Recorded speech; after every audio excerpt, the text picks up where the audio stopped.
चलो वन। देखो इस क्वेश्चन को कैसे करना है, सबसे पहले सेंस ऑफ मोशन देखो कि यहाँ किधर है। हमको पता है कि एक्सेलरेशन इसी तरफ होगा। हमको पता है कि इस साइड खींचने वाला एम जी साइन 60 यानी कि कितना हो जाएगा बताओ। 50√3 और इस साइड हो जाएगा 50। नॉर्मल और एम जी कॉस थीटा इधर कुछ नहीं कर सकता, ये भी इधर कुछ नहीं कर सकता। और टेंशन को लेना बेकार है, क्योंकि टेंशन को लेना बेकार किस लिए, क्योंकि टेंशन कौन सा फोर्स है यहाँ पर, इंटरनल फोर्स, सेम नहीं बोलना है, इंटरनल फोर्सेस है। तो मेरे को बताओ कि इसको देखकर इधर खींचने वाला 50√3, उधर खींचने वाला 50, तो जाहिर सी बात है कि मोशन इसी डायरेक्शन में होगा। और एक्सेलरेशन कितना होगा, तो डायरेक्ट बोलेंगे 50√3 minus 50 divided by total mass 20। एक जीरो एक जीरो एक जीरो कैंसल, तो 5 कॉमन लेके √3 माइनस 1 डिवाइडेड बाई 2। यही सबका मैच हुआ देखो तो। चलो ये जितने लोगों का, हाँ यहाँ तक जितने लोगों का मैच कर गया ना, तुम जो लोग नीट के लिए प्रिपरेशन कर रहे हो जो लोग हो, उसके लिए समझना कि न्यूटन लॉ ऑफ मोशन हम लोग सीख गए, ठीक है, काफी हद तक। लेकिन जेई और एडवांस मेंस वाले लोग ये मत समझना कि यहीं तक सीखना है, इसके आगे ये टॉपिक जो है कंस्ट्रेंट्स, ये बहुत इंपॉर्टेंट है। अब इसको हम बढ़िया से समझाते हैं कि कंस्ट्रेंट कैसे अप्लाई करना है, ठीक है। और अभी जो तरीका बताएंगे वो तरीका समझना कि वो तरीका कहां से आया, किधर से आया, अभी कोई इसके बारे में हम लोग जिक्र नहीं करेंगे, आगे फिजिक्स पढ़ते जाएंगे उसका आंसर खुद मिल जाएगा। अभी हम लोग ये सीखेंगे कि उस तरीके से हम लोग कंस्ट्रेंट कैसे निकाल पाएंगे। कंस्ट्रेंट का मतलब क्या होता है पता है, हिंदी में क्या बोलते हैं कंस्ट्रेंट को, कोई अगर बोल सके तो व्हाट इज कंस्ट्रेंट हिंदी में, थोड़ा हिंदी का भी ज्ञान हो जाए ना, बताओ। हाँ? नहीं पता, लेकिन भारत देश में रह के और हिंदी नहीं पता, तो गलत बात है ना। हाँ? अब ना, ऐसा नहीं सर, हम देखो अभी भी ट्राई करते हैं ना कि मतलब हम अभी भी ट्राई करते हैं कि कभी पढ़ा तब हिंदी बोलने में बहुत मजा आता है। जो कंस्टेंट का मतलब क्या होता है, पाबंदी, नाम सुने पाबंदी। हाँ, तुमको बाहर नहीं जाना है, तुमको पबजी नहीं खेलना है, तुमको उधर नहीं जाना है, तो वो तुम पे क्या लगा रहा है, बोल सकते हैं रिस्ट्रिक्शन लगा रहा है, या उसको बोल सकते हो तुम पे कोई बात नहीं, धीरे धीरे वो भी हो जाएगा। देखो तो होगा क्या कि तुम पे एक कंस्ट्रेंट लगा देगा, पाबंदी लगा देगा, रिस्ट्रिक्शन लगा देगा। अब देखो रिस्ट्रिक्शन किस टाइप का है, मान के चलो कि हम है और मेरा एक दोस्त है, दोनों अगल बगल खड़े हैं, तो वो किधर भी भागे हमको कोई लेना देना नहीं है। लेकिन अगर हम दोनों के बीच में एक धागा बांध दिया जाए, उसको भी एक धागा से बांध दिया जाए, हमको भी एक धागा से बांध दिया जाए, तो अब बताओ वो भागेगा तो क्या हमको भी भागना होगा कि नहीं भागना होगा, भागना होगा। यानी कि हाँ, यानी कि यहाँ पर क्या हुआ कि उसका मोशन और मेरा मोशन आपस में रिलेशन में आ गया, यानी कि उसका मोशन और मेरे मोशन के बीच में तुम्हारा बोल सकते हैं रिलेशन आ गया, उसी को हम लोग बोलते हैं कंस्ट्रेंट, यानी एक का मोशन दूसरे मोशन को कंस्ट्रेंट कर रहा है, ठीक है। अब इसको हम लोग दो पार्ट में पढ़ेंगे। एक्चुअल में ये जो कंस्ट्रेंट होता है, एक स्ट्रिंग कंस्ट्रेंट होता है और एक होता है वेज कंस्ट्रेंट, ये दो कंस्ट्रेंट होता है। तो सबसे पहले हम लोग पढ़ेंगे स्ट्रिंग, यानी कि अगर बॉडी स्ट्रिंग से तुम्हारा कनेक्टेड हो तो उस केस में उन दोनों का मोशन को कैसे रिलेट करना है। और वेज कंस्ट्रेंट का मतलब क्या है, अब समझना फिर से कि तुम्हारा दोस्त बगल में खड़ा था, हम यहाँ खड़े थे, कुछ आपस में कुछ रस्सी वस्सी कुछ नहीं बंधा हुआ, तो वो जिधर भागे भागे, हमको कोई मतलब नहीं है।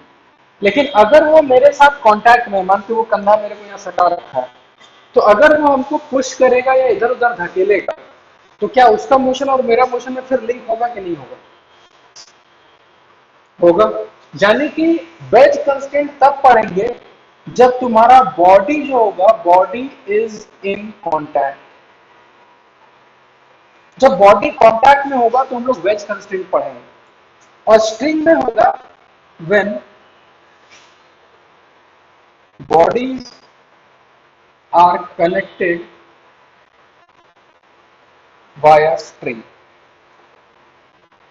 ठीक है, तो यानी कि फिजिक्स में तुमको कैसे पता लगेगा कि कब कंस्टेंट यूज करना है, तो याद रखना बॉडी जब कांटेक्ट में हो, जैसे कि फॉर एग्जांपल तुम ऐसे समझो कि एग्जांपल देके समझाते हैं तब थोड़ा क्लियर होगा कि क्या होता है वेज कंस्टेंट। और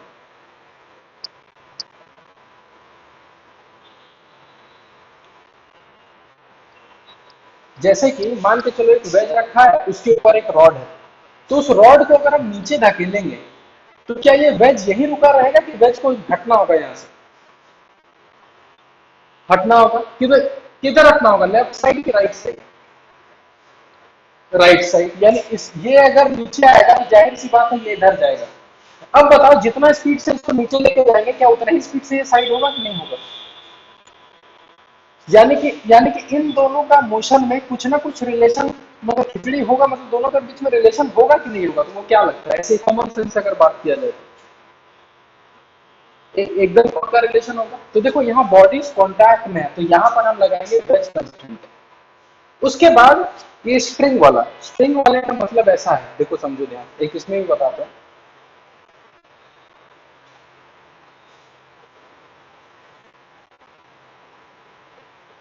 मान के चलो ऐसे कनेक्टेड,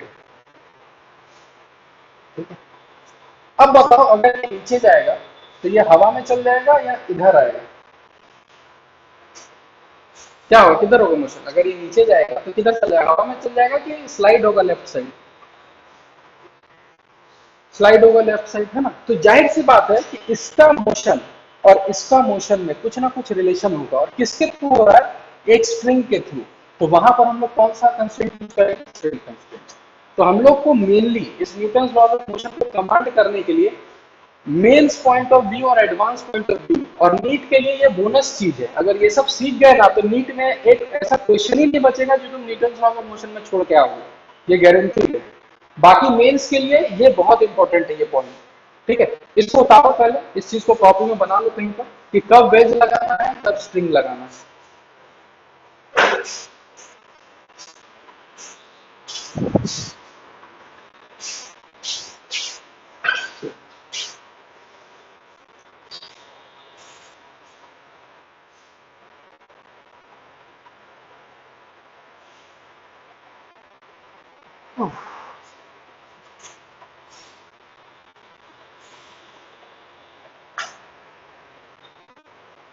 चलो हो गया हो तो मिटाए फिर,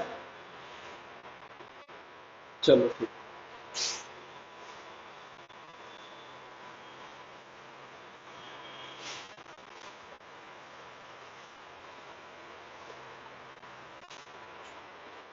अब देखो हम लोग को जो स्ट्रिंग कंस्टेंट पढ़ना है,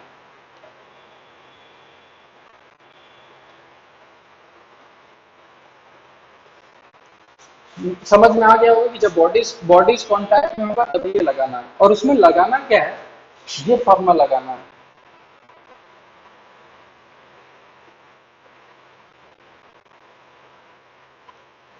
जो मैथ्स नहीं पढ़ते होगा उसको भी ये सिंबल पता होगा, इसको क्या बोलते हैं,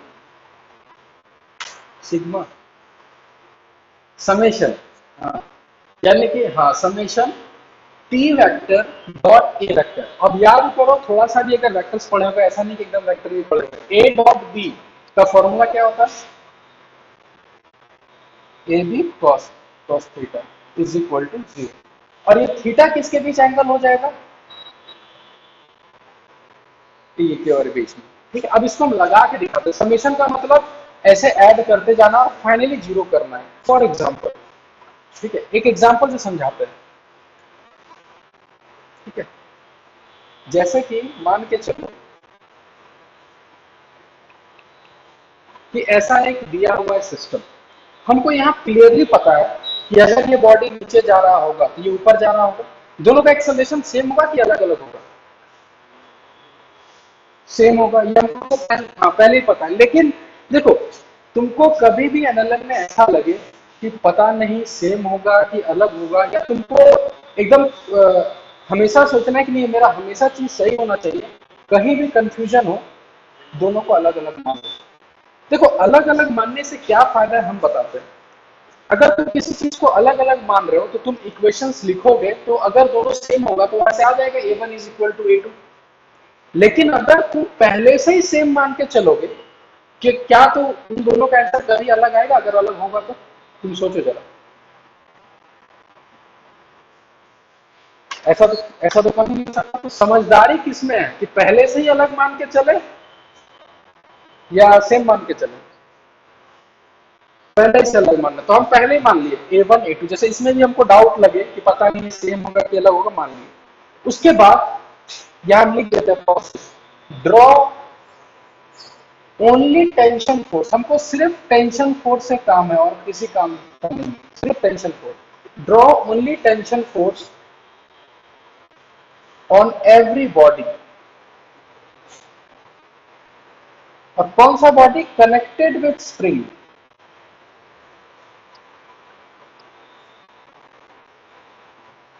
स्प्रिंग से कनेक्टेड है। ठीक है, तो यहाँ देखो हमको पता है कि एक बॉडी ए है, एक बॉडी बी है। मेरे को बताओ बॉडी ए पे टेंशन किधर होगा? ऊपर होगा। और बी पे भी किधर होगा? ऊपर की तरफ। हाँ। अब यहाँ पर हम देख रहे हैं कि यहाँ तो दो बॉडी है, एक बॉडी ए है, एक बॉडी बी है। अब मेरे को बताओ करना क्या है? सिंपल, देखो सिर्फ टेंशन और एक्सेलरेशन देखना और उन दोनों के बीच एंगल देखना। यहाँ बताओ टेंशन और एक्सेलरेशन के बीच में कितना एंगल है? 180 है कि 0 डिग्री है? ध्यान से देखो, टेंशन का डायरेक्शन ऊपर, एक्सेलरेशन का डायरेक्शन ऊपर। इसका मतलब P(A2) cos 0 डिग्री। फिर प्लस, हमेशा प्लस करते जाना। इस टेंशन और इस एक्सेलरेशन में कितने का एंगल? 180। तो P(A1) cos 180। ठीक है, और टोटल दो ही बॉडी था तो टोटल करके 0 कर दीजिए। ये टेंशन और ये टेंशन कैंसल, कॉमन कैंसल हो जाएगा। cos 0 कितना होता है? +1। और cos 180 कितना होता है? -1। तो +A2 -A1 is equal to 0। क्या देखो आया? A1 is equal to A2। तो हम लोगों को कभी भी कंस्टेंट लिखना हो, कभी भी, तो हम लोग को यही इस्तेमाल करना है, यही प्रोसेस करना। कैसे है? ड्रॉ सिर्फ टेंशन फोर्स और समीशन T.A करके 0 बस। और अब ये कहां से आया ये वाला, ये आगे जाके हम क्लियर करेंगे। कौन से? जब हम लोग वर्क पावर एनर्जी पढ़ेंगे तो वहां हम जाके बोलेंगे कि ये मेथड हम लगाएं क्यों। ठीक है, इसको उतारो पहले, सबसे पहले। अब हम क्वेश्चंस देंगे। इसमें किसी को डाउट है किसी भी चीज में कि सर कहाँ क्या लिख दिया पता नहीं चल रहा? किसी को भी? चलो बड़े, हाँ तो बड़े समझ में आ गया तो मिटा और उतारो, हम क्वेश्चन देना स्टार्ट करेंगे अब।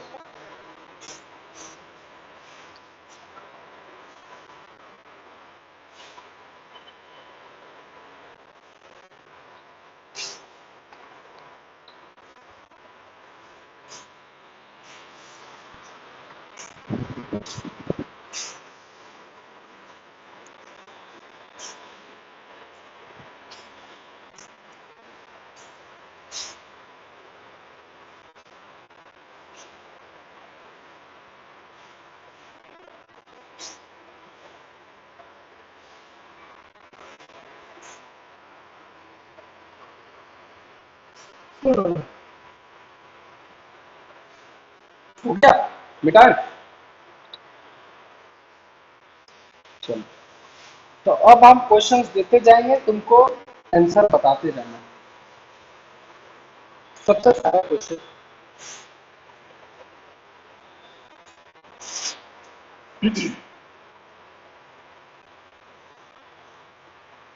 और डरना नहीं है बिल्कुल, पुलिस से तो खास करके नहीं डरना।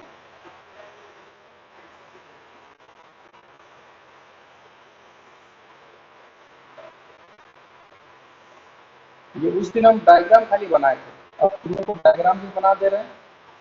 तुमको बस बताना है रिलेशन। ठीक है, कि अगर ये नीचे जा रहा है एक्सेलरेशन 20 मीटर पर सेकेंड स्क्वायर से, तो इस बॉडी का एक्सेलरेशन कितना? जिसको आता है वो बता दो, जिसको नहीं आता वो ट्राई करो।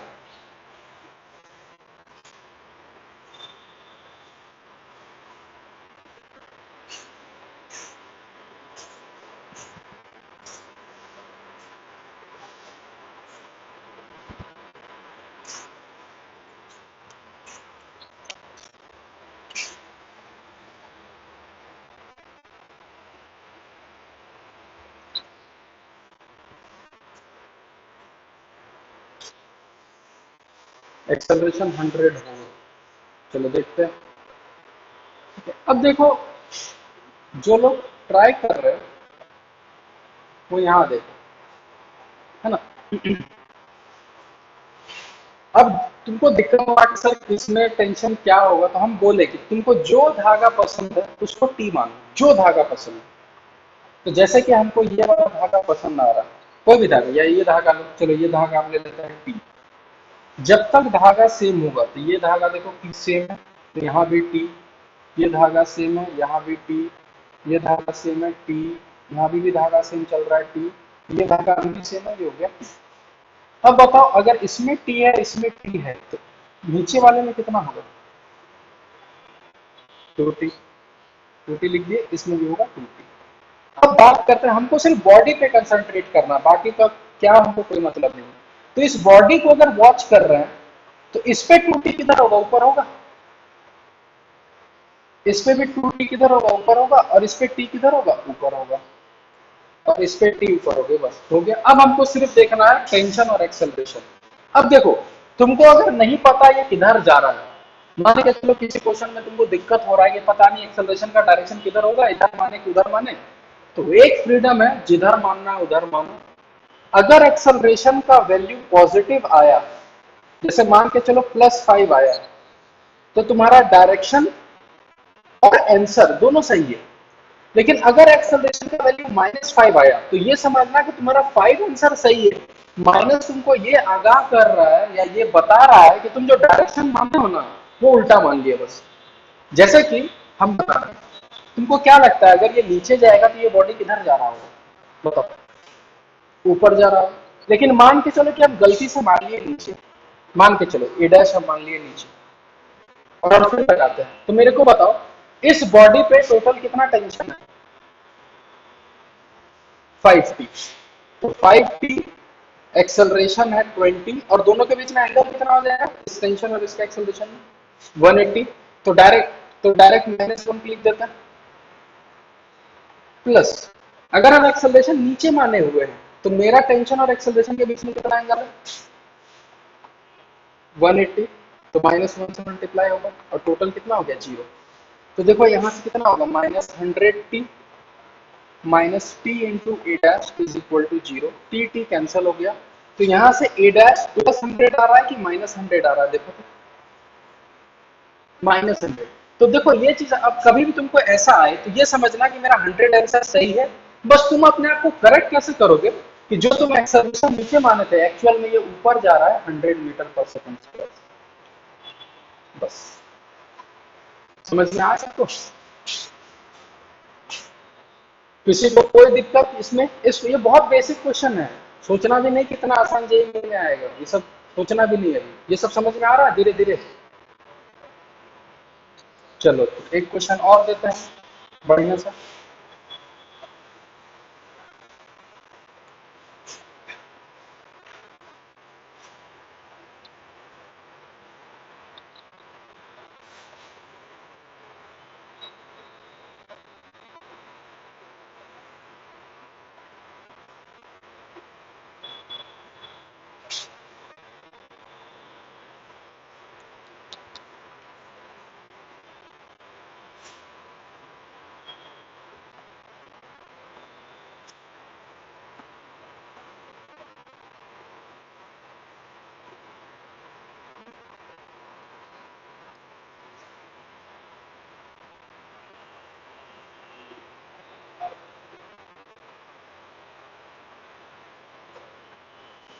ठीक है, इसका एक्सेलरेशन कितना होगा? चलो ये क्वेश्चन बनाओ।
8√3। चलो पहला आंसर आ रहा है 8√3। और हमको जहाँ था 12। चलो दो ऑप्शन आ गया अभी तक।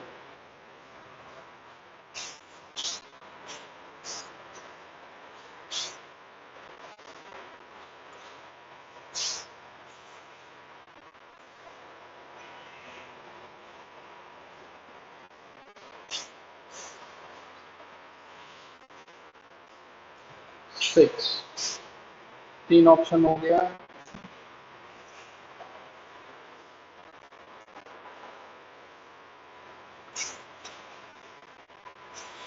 ठीक है, चलो इसको हम डिस्कस करते हैं। ठीक है, 12 ना। चलो सबसे पहले टेंशन का फ्री बॉडी डायग्राम। इसमें अगर टेंशन टी मानते हैं, सेम धागा टी, सेम धागा टी, सेम धागा टी, तो इस पे टेंशन ऊपर होगी। खाली एक चीज बताओ, क्या इस पे टी है, इस पे टी है, तो क्या इस पे टूटी लिख दिया जाए या गलत है ये? हाँ, बिल्कुल सही। अब टी टी टूटी नहीं लिखना है क्योंकि एंगल पे है, तो याद करो इसको हम सिखाए थे। इसका इधर कॉम्पोनेंट जाएगा टी cos 60 और इसका भी कॉम्पोनेंट आएगा टी cos 60, हो गया 2t cos 60। और साइन 60 वाला दोनों कंपोनेंट जो आएगा वो दोनों आपस में क्या होगा, कैंसिल मारेगा। ठीक है, तो इस पे जो टेंशन होगा टी डैश, तो वो टी डैश जो होगा क्या उसको बोल सकते हैं 2t cos 60 होगा। और cos 60 कितना होता है, तो 1/2 और 2 कैंसल, यानी टी डैश किसके बराबर आ गया, टी के बराबर आ गया। अब हमको यहाँ कितना बॉडी है, एक दो तीन, तीनों पे लिखेंगे। तो कैसे लिखेंगे, इसका टेंशन और इसका एक्सेलरेशन में 180 है, तो क्या डायरेक्ट इसको लिखें -t/5। सीधा 180 है तो माइनस लिख दिया। क्या इस पे भी लिखते हैं -t/7। अब इस, हाँ देखते हैं अब क्या होगा कि, हाँ इसका एक्सेलरेशन किधर है हमको नहीं पता, तो मान के चलते हैं कि ऊपर मान लेते हैं। तो इसको लिखेंगे plus T into is equal to 0। T T T 0, 7 5 हो गया 12, उधर जाके पॉजिटिव, तो ए का वैल्यू आ गया 12। तो ये 12 आ रहा है, इसका मतलब ये है कि मेरा डायरेक्शन भी सही है और मेरा आंसर भी सही है। इस टाइप का क्वेश्चन एक्सपेक्ट कर सकते हो, क्वेश्चन आता है इस टाइप। और सिर्फ कंस्ट्रेंट के ऊपर ही क्वेश्चन नहीं आएगा, हो सकता है डायरेक्ट कंस्ट्रेंट पे दे दे, या फिर इसको क्वेश्चन घुमा के दे, जैसे ये समझ में आ सकते हो बढ़िया से। चलो, वीडियो क्लियर नहीं है, एक मिनट। हाँ हमको तो लग रहा है कि ब्लर हो रहा है, एक मिनट।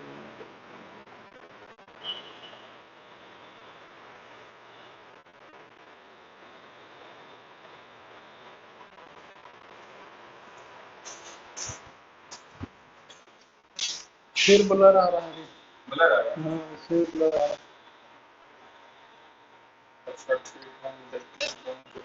हम्म, तो ब्लर तो स्पीड तो कम रहती है, ब्लर कॉमन होता है। हमको लग कोई नेट यूज तो नहीं कर रहा है, पीला वाला तो निकाल दो, पीला वाला तो निकाल दो।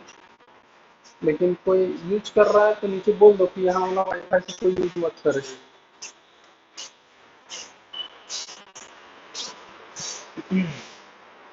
चलो अब शायद क्लियर हो गया होगा, है ना। चलो, हाँ ठीक है चलो, एक मिनट। हाँ। अरे सनी, एक चार्जर दो, charger USB, USB C type.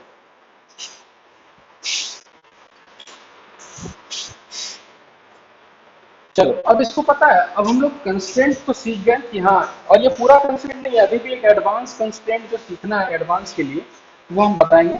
लेकिन फिलहाल इसको यूज करके हम लोग क्वेश्चंस बनाते हैं कि क्वेश्चन किस टाइप से बने। जैसे कि अगर हम एक क्वेश्चन दें और इसको ट्राई करो कि बनाने का, और ये सब अगर बन पा रहा है तो समझो कि एकदम प्रिपेयर हो रहे हो धीरे धीरे।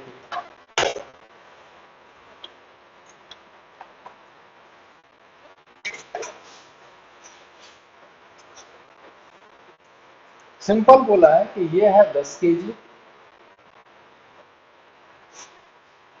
ये 30 डिग्री, ठीक है, और ये है तुम्हारा 20 kg,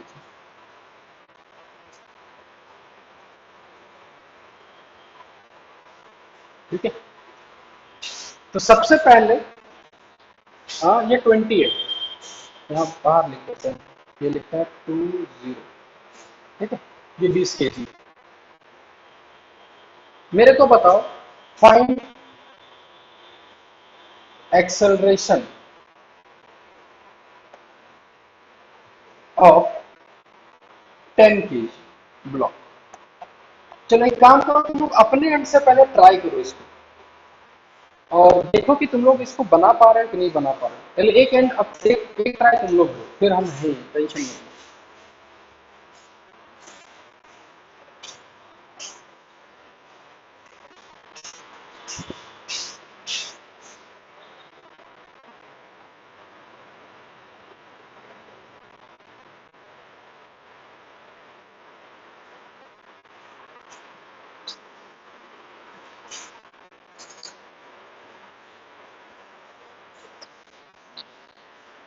हाँ क्या क्या,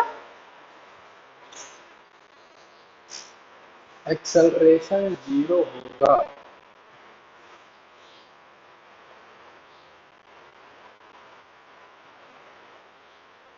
5। अच्छा जीरो क्यों बोल रहे हो, जरा जीरो वाला अपना एक्सप्लेनेशन देना। ये जीरो, हाँ बोलो।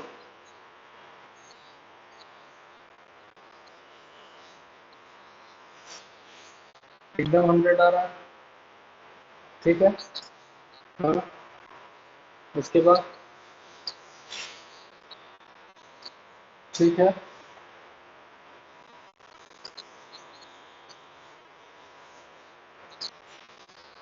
हाँ हाँ हाँ, बस यही सब थोड़ा गलती हम लोग कि कहाँ गलती कर रहे हैं। चलो,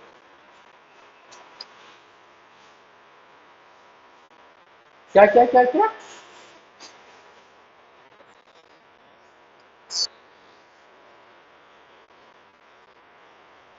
कोई बात नहीं, हम वीडियो अपलोड कर देंगे, वीडियो देख लेना, ठीक है।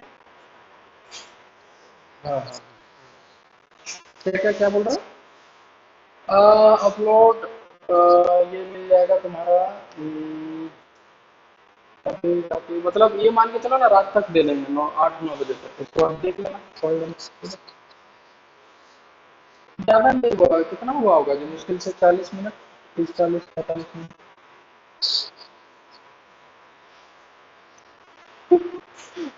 चलो कोई बात नहीं, तुम लोग देख लेना, है ना। ठीक, ठीक। देखो, जो लोग बना रहे हो, सबसे पहला चीज क्या करो, सबसे पहले तो फ्री बॉडी डायग्राम ही बनाना है। तो एक काम करो, इस धागे को टेंशन टी ले लो, तुम किसी को भी ले लो, इसमें टी लोगे तो इसमें टी बाई टू हो जाएगा। ये टी है तो ये टी होगा, ये टी होगा तो इस पे 2 टी हो जाएगा। तो इस ब्लॉक पे 2 टी ऊपर और 100 नीचे, और डायरेक्ट इसका कॉम्पोनेंट करें तो इधर क्या 100 आ जाएगा, 200 का sine 30 100, normal normal normal normal कुछ नहीं कर सकता। अब मेरे को बताओ, एक्सेलरेशन सेम लेना सही है कि अलग अलग लेना सही है। अलग अलग। अब कौन किधर जाएगा हमको कोई आइडिया नहीं है, तो जिधर मन उधर मानो, ठीक है। जैसे कि A1, और इसका मान लेते हैं A2, तुम किधर ही मान सकते हो, A1 A2 तुम्हारे ऊपर है, सब तुम्हारे ऊपर है, बस याद रखना पॉजिटिव आए तो सही, नेगेटिव आए तो डायरेक्शन रिवर्स। अब इक्वेशन लिखना स्टार्ट करते हैं। जैसे हम जिस टाइप से माने हैं, तो इस पे क्या इक्वेशन लिखोगे, चलो यहाँ बताओ, हम लिखते हैं, क्या लिखोगे। देखो सबसे पहले देखो करना क्या है, हम अभी नहीं बोले कि कंस्टेंट लिखना है, हम सबसे पहले क्या करेंगे, न्यूटन लॉज लगाएंगे। तो अगर इधर 100 है, इधर टी और एक्सेलरेशन इधर जा रहा है, तो क्या इस ये इक्वेशन तो हम आराम से, हाँ 100 - 2 इज इक्वल टू 20 A1, एक इक्वेशन हो गया। इस पे इक्वेशन क्या लिखेंगे, 2t minus is equal to 10, ठीक है। यहाँ दो इक्वेशन लिख ली। अब तुम समझो ध्यान से कि मेरे पास इस क्वेश्चन को देख, इस डायग्राम को देखो, यहाँ कितना अननोन तुमको दिखाई दे रहा है?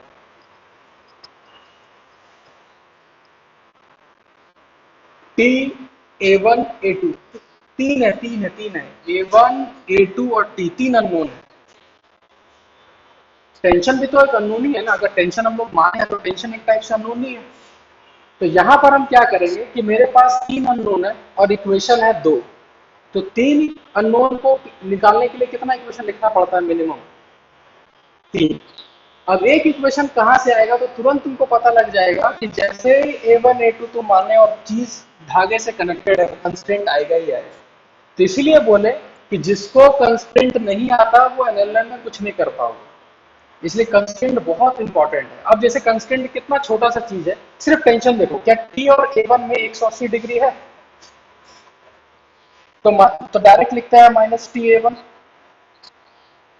इस पे दोनों ऊपर है तो +2T इंटू A2, 0, ये टी, तो यहां से आ गया A1 is equal to 2A2, इसको साइड में रखे रहो।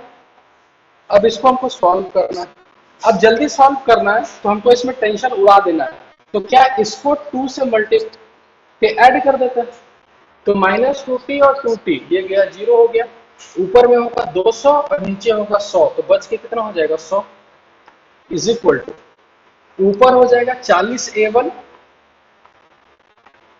और नीचे हो जाएगा 10A2। ठीक है, और हमको पता है A1 को 2A2 लिखा जा सकता है, तो 40A1 यहाँ 40 होगा ना, यहाँ 40 होगा, सॉरी 40A1, तो इस 40A1 को क्या 80A2 लिख सकते हैं? लिखा जा सकता है, तो 100 is equal to 80A1 plus 80A2 होगा 10A2, तो 80 और 10 इधर हो गया 90, तो A2 का वैल्यू क्या लिख सकते हैं 100 डिवाइडेड बाई 90, यानी कि हो गया 10/9। अब कभी कभी ध्यान देखना, कभी कभी जोश में क्या होता है होश खो देता है, तो A2 आया 10/9 और तुरंत आंसर दे देता है। अच्छा हुआ है कि यहाँ A2 किसका है 10 kg ब्लॉक का, और हमको निकालना ही था 10 kg ब्लॉक का, तो आंसर सही होगा। लेकिन अगर यहाँ क्वेश्चन लिखा रहता 20 kg ब्लॉक का, तो क्या 10/9 देते? नहीं, तो वहां पर हमको A1 का वैल्यू निकालना होता, तो यहाँ A1 का वैल्यू होगा कितना 20/9, तो इसका होगा 20/9, इसका होगा 10/9। ये क्वेश्चन आप समझ में आया कुछ? देखो तो, और कुछ नहीं, देखो ये सब तो ये सब पहले का ही पढ़ा हुआ है, बस हम लोग यहाँ एक एडिशनल चीज ये सीखे और किए क्या, लास्ट में दोनों को ऐड कर दिए। मतलब कि अब तुम एससी वर्मा खोलोगे ना, तो तुमको इस टाइप का क्वेश्चन वहां बहुत दिखाई देगा और तुम सारे क्वेश्चन को आराम से अब बना सकते हो। यानी कि अब एससी वर्मा का कुछ कुछ क्वेश्चन छोड़ के, क्योंकि हम लोग अभी सूडो फोर्स नहीं पढ़े हैं, सूडो फोर्स पढ़ लेंगे पूरा एससी वर्मा तुम्हारे भरोसे हो जाएगा, उसको तुम बना सकते हो। लेकिन अभी उसमें कुछ कुछ क्वेश्चन ऐसा है कि तुम देखोगे, तुमको देखते ही लग जाएगा नहीं ये क्वेश्चन है बना सकते, यानी कि तुमको जहां दिखा एससी वर्मा में पुली का क्वेश्चन, तुरंत उसको उठाना और बना डालना, चाहे वो एससी वर्मा हो, चाहे डीसी पांडे हो, चाहे कोई भी बुक प्रीफर कर रहे हो, तुम कहीं भी देखोगे कि हाँ पुली दिख रहा है, उठाओ और बनाओ, क्योंकि उस पुली के क्वेश्चन में यही चीज सारा चीज ऐड होगा, मतलब यही कंसेप्ट है और कोई अलग से कंसेप्ट नहीं। ठीक है, सबको समझ में आया यहाँ तक? चलो, तो आगे आगे बढ़े थोड़ा। चलो, तो अब यहाँ तक हम बता दिए, अब हम क्या करते हैं कि थोड़ा हम कंस्ट्रेंट को और एडवांस लेवल में लेके जाते हैं। ठीक है, और बच्चे लोग को कहाँ फंसाया जाता है ना मेंस एग्जाम में और एडवांस एग्जाम में, वो भी बताते हैं। दो एग्जाम्पल बताते हैं, दोनों एग्जाम्पल से क्लियर हो जाएगा तुमको कि दोनों में फर्क क्या है और हमको ध्यान कहाँ देना है एग्जाम पॉइंट ऑफ व्यू से। जैसे कि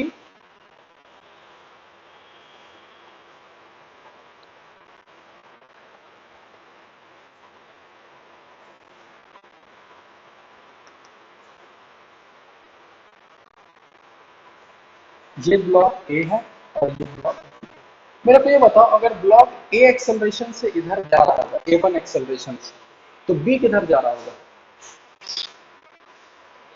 नीचे जा रहा है, इसमें कोई सोचने वाली बात ही नहीं है, इसको मान लेते हैं A2। ठीक है, मान लेते हैं A1 A2 मान लेते हैं, सेम होगा, आ जाएगा। तो फटाफट ड्रॉ करते हैं, तो अगर हम इसमें टेंशन का ड्रॉ करें तो इसमें टेंशन T इधर आएगा, और इसमें टेंशन टी ऊपर आएगा। तो इसमें टी और A1 लिख सकते हैं प्लस TA1, और इसमें लिख सकते हैं प्लस टी। प्लस होगा कि माइनस होगा? Minus is equal to zero. ये टी टी कैंसिल हो गया, यहाँ से A1 A2 आ गया। कोई दिक्कत नहीं है, सब कुछ समझ में भी आएगा, कोई बड़ा सा चीज नहीं है। ठीक है, सेकंड में देखो। सेकंड में क्या हो गया, थोड़ा सा कहानी को उल्टा कर दिया गया।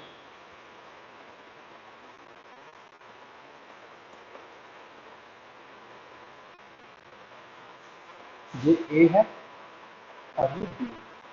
ठीक है, समझना ध्यान से। ए को अगर हम आगे खींचेंगे किधर जाएगा, बी किधर जाएगा, नीचे की तरफ जाएगा। सेफ्टी के लिए इसको मानते हैं A1 और इसको मानते हैं A2। ठीक है, तो फिर से हम अगर फ्री बॉडी डायग्राम बनाएं तो इसको तो टेंशन टी ऊपर ही होगा। ठीक है, अब ए पे हम टेंशन कैसे लिखें, क्योंकि ये धागा होगा कि ये क्लैंप होगा?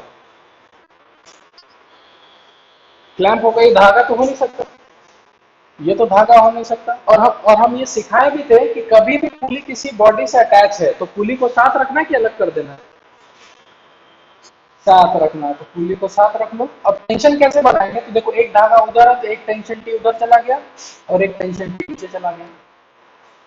ठीक है, और इसका एक्सेलरेशन A1 इस साइड है। अब मेरे को बताओ, इस P और A1 को देखेंगे तो कितने का एंगल है?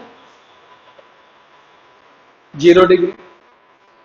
और इस टेंशन और इस एक्सेलरेशन को देखेंगे तो कितने का एंगल होगा?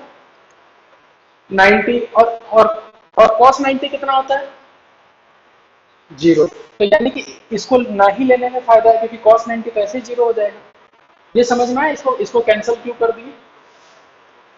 ठीक है, चलो तो अब हम सिंपल बोलते हैं कि इस पे T इधर A1 इधर, तो लिखेंगे TA1, और B पे T ऊपर है A2 नीचे है, तो इस पे minus TA2 is equal to 0।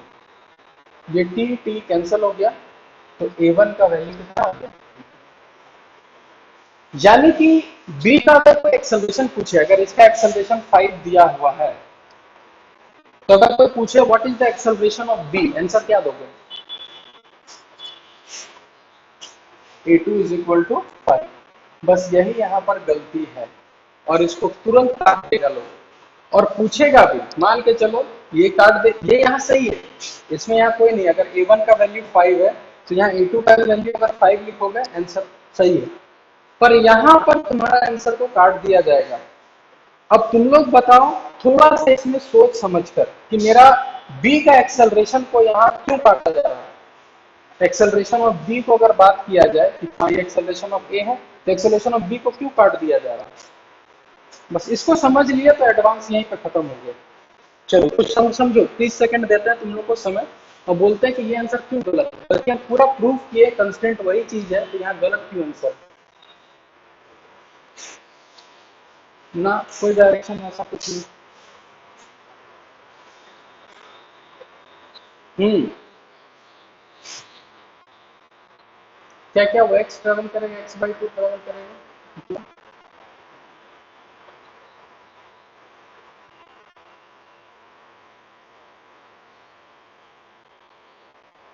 नहीं ऐसा कुछ नहीं। ठीक है, हम इसका तुरंत आंसर बता देते हैं। ठीक है?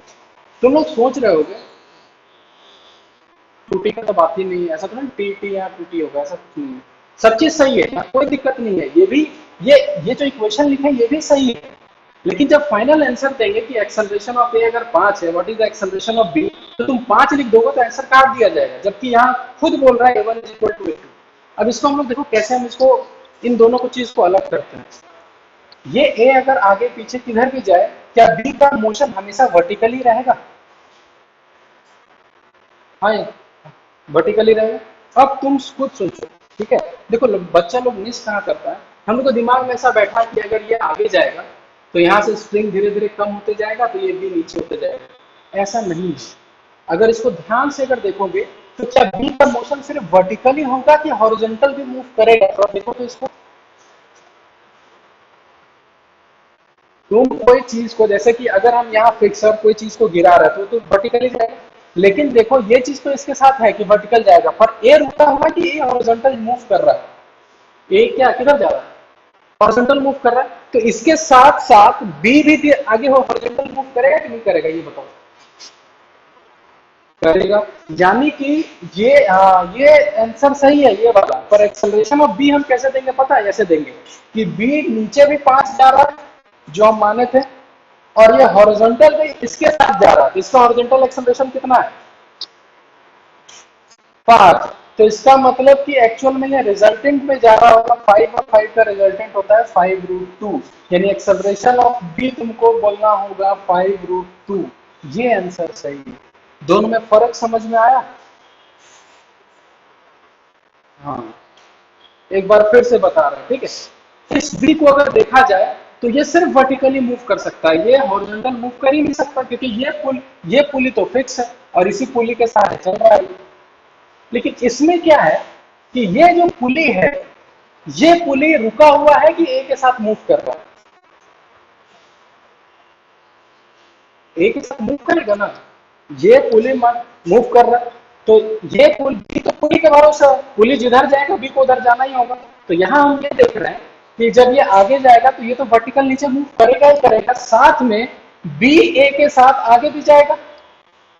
अगर तुम इस चौक को अगर वॉच करोगे, देखो ध्यान से, इस चौक को खाली वॉच करो ना, इस चौक को आप नीचे भी लेके जाएंगे और हम खुद आगे जाएंगे, तो तुम बताना चौक कैसे जाएगा। देखो चौक देखो कैसे जा रहा है, तो बोल सकते हैं देखो कैसे जा रहा है कुछ। देखो ध्यान से, एकदम सब कुछ फिजिक्स ऐसा ही है, तो तुमको खुद लगेगा कि देखो वो ऐसे जा रहा है। इसका मतलब ये है कि हम इसको वर्टिकल भी लेके जा रहे थे और हॉरिजॉन्टल भी लेके जा रहे थे, तो दोनों को जब मर्ज करेंगे तो खुद वो रिजल्टेंट पे जाएगा। और कितने में जाएगा? 5। हाँ, बस ये वाला इंपॉर्टेंट है। किसके लिए? जेई वालों के लिए। हाँ बोलो बोलो। हाँ,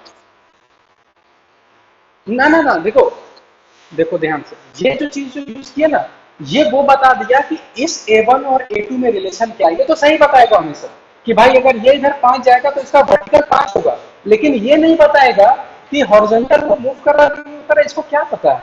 तो उसको तुमको खुद चेक करना होगा कि इसका हॉरिजॉन्टल में भी कुछ एक्सेलरेशन है। यानी फाइनल आंसर जब देंगे तो नीचे वाला 5 जो आया वो तो होगा ही होगा, हॉरिजॉन्टल वाले को भी रिजल्टेंट लेके आंसर देना है। हम्म।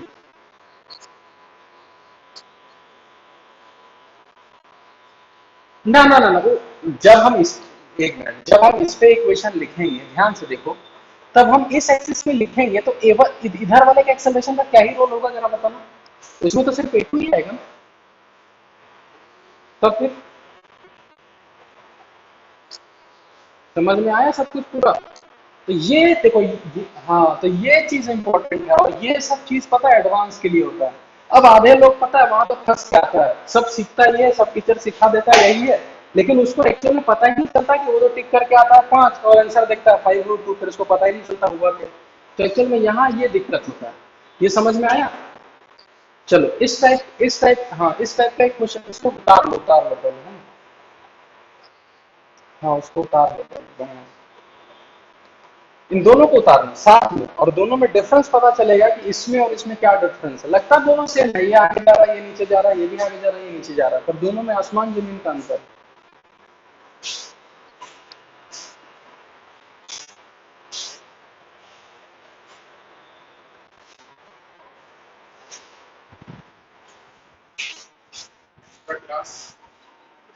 चलिए,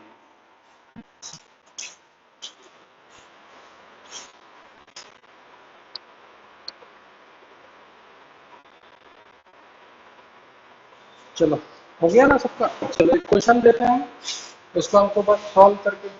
हाँ हाँ, ठीक है, उधर वाला नहीं। अब हमको इसका आंसर दे दो, अगर ये आंसर दे दिया तो फुली प्रिपेयर्ड कंस्टेंट को लेकर।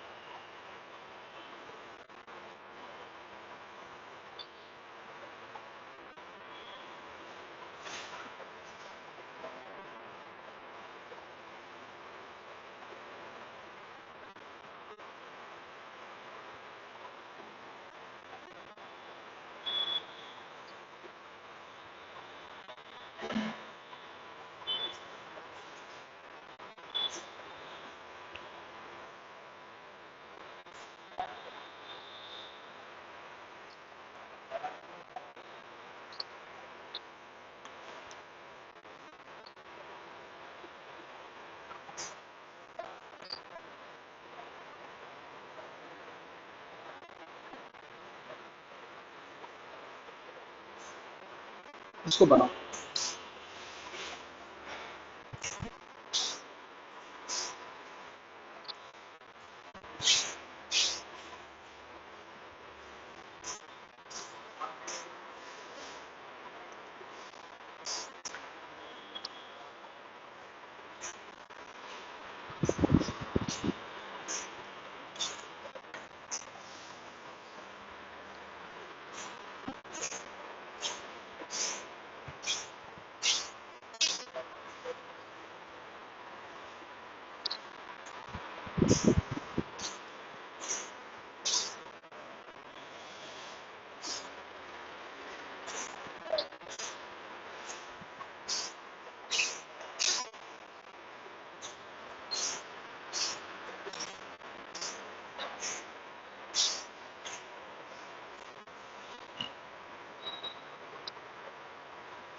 आंसर बताओ ना।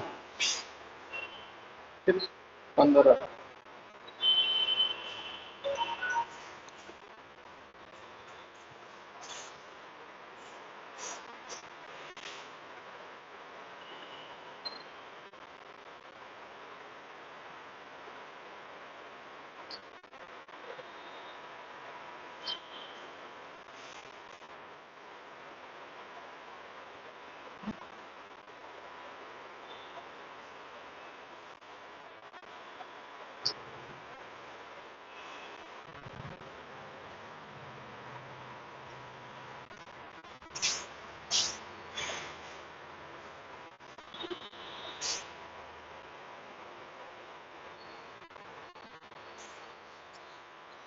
चलो बहुत बढ़िया, बताओ फिर बताओ आंसर।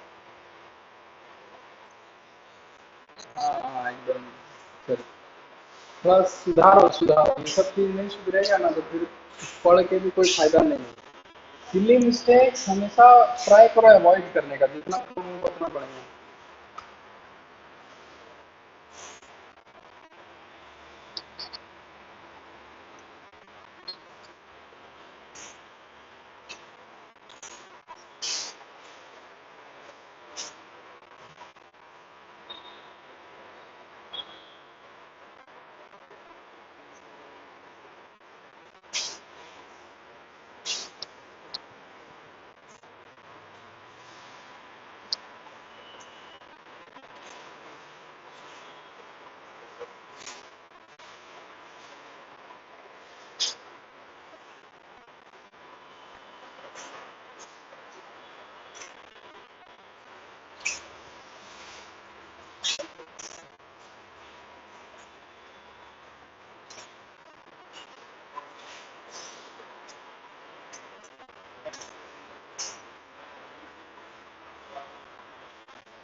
चलो हम बनाए फिर।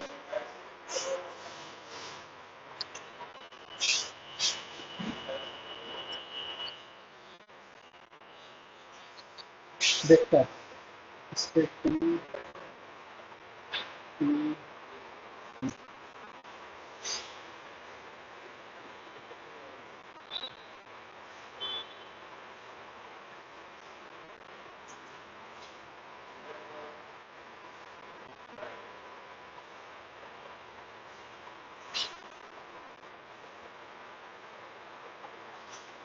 देखो तो फ्री बॉडी डायग्राम सब ऐसे ही बनाए हैं।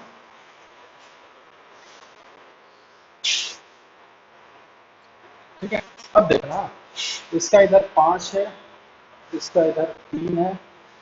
अब इसका नहीं पता तो नीचे मान लेते हैं, फिर आगे देखा जाएगा जो होगा।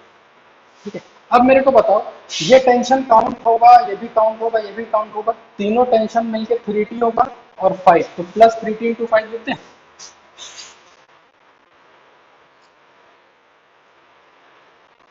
अब देखो, ये भी टी काउंट होगा, ये भी टी काउंट होगा, ये भी काउंट होगा, ये वाला काउंट नहीं होगा। कोई दिक्कत किसी को? क्योंकि ये टेंशन और इस एक्सेलरेशन के बीच में 90 डिग्री है, इसलिए इसको हटा दिए।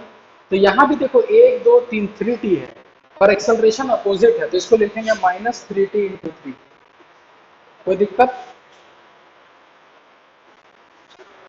No sir. अब इसमें टी ऊपर ए नीचे, माइनस टी इंटू ए, और टोटल हो गया 0। तो ये टी ये T cancel. 15 minus 9 minus A is equal to 0। तो ए का वैल्यू कितना आएगा? 6 आएगा। ठीक है, क्या ये 6 आंसर सही है या कुछ? हाँ बोलो बोलो।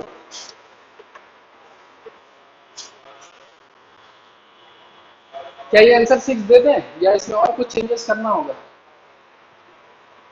आवाज आ रहा है सबको? ठीक है, अब देखना ध्यान से, सी को अगर ध्यान से देखा जाए फाइनल, ठीक है, तो ये 6 तो नीचे होगा ही होगा क्योंकि प्लस आंसर आया है मेरा। और बताओ कि ये सिर्फ वर्टिकल ही जाएगा कि हॉरिजॉन्टल भी कुछ मूव करेगा? हाँ या ना?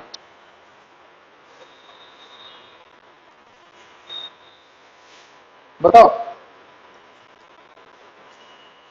हाँ, जैसे कि हम ये बोल रहे हैं कि सी तो वर्टिकल जाएगा ही, वो 6 आ गया। अब हॉरिजॉन्टल वाला, हॉरिजॉन्टल होगा कि नहीं होगा इसका? क्या बोल रहे हो बताओ। इधर देखो ध्यान से, हम बता रहे हैं, समझे नहीं। इसका जो, हाँ, इसका जो हॉरिजॉन्टल वाला है, ये जो पुली है, समझना ध्यान से, ये इसके साथ अटैच है। तो इसका जो हॉरिजॉन्टल वाला पार्ट होगा वो इसका होगा कि ए वाले का होगा? हॉरिजॉन्टल में किसका हाथ है? बी का हाथ है कि ए का हाथ है? बी का होगा, क्योंकि ये बी के साथ अटैच है, तो बी वाले का होगा, और बी का एक्सेलरेशन है 3। तो यानी इसका रिजल्टेंट होगा रूट अंडर 36 प्लस 9। तो इसका होगा रूट अंडर 45। किसी समझ में आया सबको बढ़िया से? हाँ, ठीक है। तो ये हो गया मेरा पूरा कंस्ट्रेंट खत्म। पूरा टॉपिक हम कंस्ट्रेंट पढ़ा दिए, सिर्फ स्ट्रिंग कंस्ट्रेंट, सिर्फ और सिर्फ स्ट्रिंग। ठीक है, तो अब हम क्या करेंगे, अब तुम लोग का क्या काम है ये बताते हैं। तुम लोग का क्या काम है, कोई भी बुक में पुली का क्वेश्चन दिखे, कोई भी बुक हम बोल रहे हैं, उस पुली का क्वेश्चन को उठा के बना डालो। क्या बोल रहे हो? एक मिनट एक मिनट, चलो ऑडियो हटाओ और वीडियो हटाओ। ऑडियो तो आ रहा होगा सही? आ रहा है सबको ऑडियो सही? हाँ वीडियो वीडियो, हाँ वीडियो, अब वीडियो को गोली मारो। ठीक है, हम ऑडियो में कर दिए। ठीक है, सुनो ध्यान से हम क्या बोल रहे हैं। ठीक है, अब करना क्या, किसी भी बुक का तुम पुली जहां पर दिखे, कोई भी बुक उठाओ, एस.सी. वर्मा, डी.सी. पांडे, सिंगेज, कोई भी बुक तुम जो प्रेफर करते हो उसको उठाओ। जहां तुमको दिख रहा है कि ये पुली का क्वेश्चन है, उस पुली का क्वेश्चन को बना डालो, कोई दिक्कत नहीं होगा। ठीक है, और एक चीज और करना, एक चीज हम लास्ट में, हाँ एक चीज हम यहाँ लास्ट में बता देते हैं। ठीक है, देखो हम लोग जितना चीज पढ़े यहाँ पर, जितना भी हम लोग सब में एक्सेलरेशन ही लिए थे।